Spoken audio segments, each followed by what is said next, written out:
Hello and welcome to another scintillating episode of Janky Cooking with Jessie. Today we're going to make one of my favorite Thermomix recipes to date, which is a butternut squash soup. Normally I would make it with a steamed roll that you make on top of the Thermomix, but I have some whole wheat Chinese flatbread that I think is going to go really well with this, so I am going to make that instead. So let's see. The first thing we need is 30 grams of unsalted butter, cold and cubed. Let's see how this goes. Oof, not so well. Okay, so it's not cold and it's not cubed. But we'll see if it's 30 grams, right? 38. I think 38 is perfectly acceptable. What do you guys think? Yeah, of course it is. It's butter.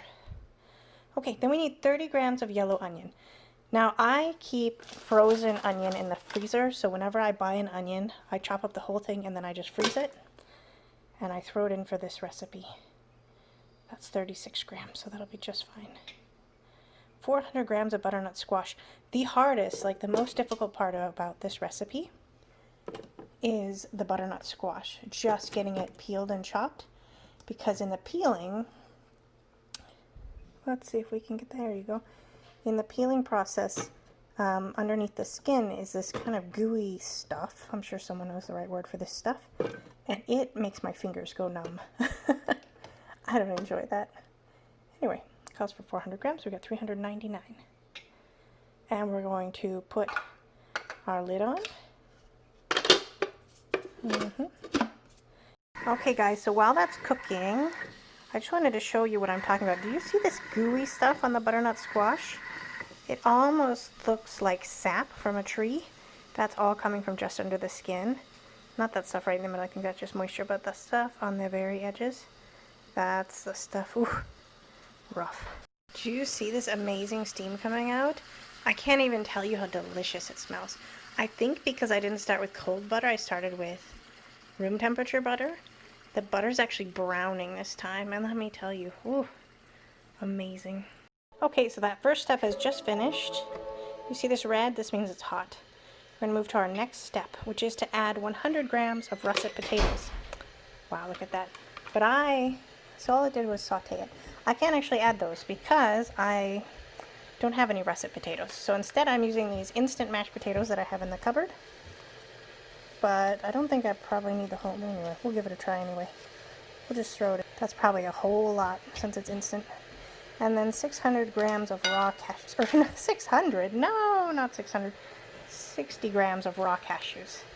You can skip this step if you don't like nuts, but you can't actually taste the nuts, and it does add a real creaminess that I enjoy. And then 700 grams of water. Ooh, okay.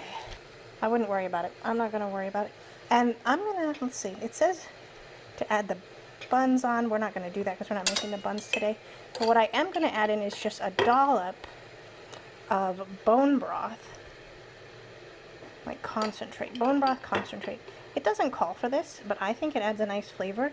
If you want to keep it vegetarian, just add maybe a cube of veggie stock or some homemade veggie stock if you have it at home. We'll put our lid back on. We'll leave on our steamer because we're not going to put on the buns. We're going to set it to 2 and let it steam for 20 minutes. When it's done steaming, I will... Whoops, I can't even pull that off to show you. Anyway, when it's all done, I'll show you what we have. And done.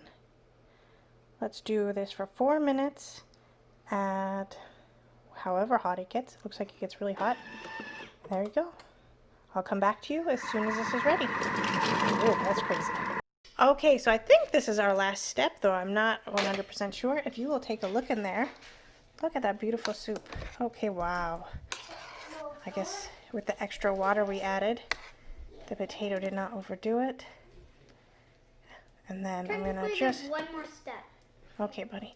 And then we're just going to add some pepper to it and serve for people who like it. Let's see.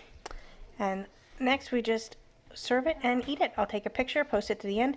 Thank you for watching. I hope you like this episode of Janky Cooking with Jessie. Feel free to tell your friends. And if you're interested in a Thermomix, feel free to check out my website. Take care. Bye-bye.